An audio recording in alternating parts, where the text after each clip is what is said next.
It's a new you starting today. First and foremost, you're probably one of the youngest CEOs on this side of heaven.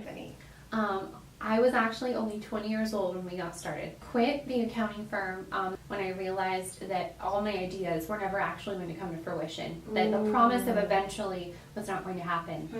But the next day, when I was working for Keithel and Terry was in and out of his office, they had been talking about starting a company together, and they saw my potential, and they wanted to not only just invest in me, but to be a partner and work with me so that we could all change the world together. There was one sales appointment that I will never forget. I was meeting with a older, very successful, amazing attorney. I was very impressed by him myself and everything he had done. And he was still, a small firm, so I was meeting with him to talk about bookkeeping. It was a very warm introduction and referral by another respected colleague. And I went into the meeting, and I was still, relatively new in my business, so I was still learning, still perfecting. And when I went to sit down, and I guess he had forgotten it was about bookkeeping. And he kind of sat back in his chair. How are you going to do my accounting when you're so young? And he didn't directly say because you're a woman, but I feel like there was an implied lingering there. And so it was a little depressing at first. I'm like, how am I going to finish this meeting? But I said, you know what? I'm going to stick through. I went through my presentation. I had a very thorough sales presentation binder that explained to the company why we were professionals, why we were the best at what we did, had client testimonials, talked about our processes. And at the end of the meeting, he smiled, he got up and said, I want to give you a hug, because he was impressed and realized that he was wrong. Well, I've always been naturally inclined to want to help people. I believe that's part of my purpose. That's my why for my company and for most of what I do. So I realized if I begin with that end in mind, if I begin with that purpose, that I can achieve it. And I realized that in a world so big, I may only be one person, but one person can touch so many different lives. So why not build a company? Why not build employees, a product, a service that can help more and more people who can help more and more people? Well, when I was 15 years old, I was a sophomore in high school, I was diagnosed with epilepsy. And epilepsy means that you have seizures triggered by some sort of effect. And mine was triggered by sound. Actually, the sound of the bell at school. And there's no cure for epilepsy, and they don't always know the cause. In my case, it was, at that time, difficult to get it under control, which means that I was having seizures on an unpredictable basis.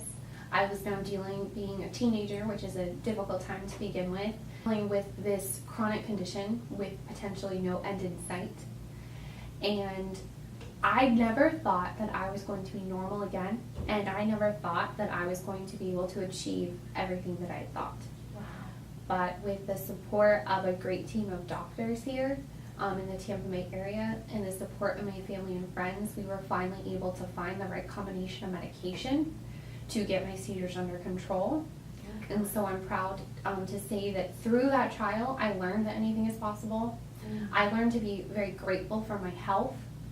I learned that I can be an advocate to help others through this process, that a chronic condition does not mean that you are a broken person. Right. It's just something that can make you a better person. Oh, so wow. I'm proud to say that at least right now, it's been 3 years since my last seizure. Wow, 3 years. Which is a big accomplishment for an epilepsy patient, and I'm active in giving back to other epilepsy patients that might not have the blessing that I currently do. So Samantha, one other thing I want to ask you about is, small changes. We talked about ripple effects before.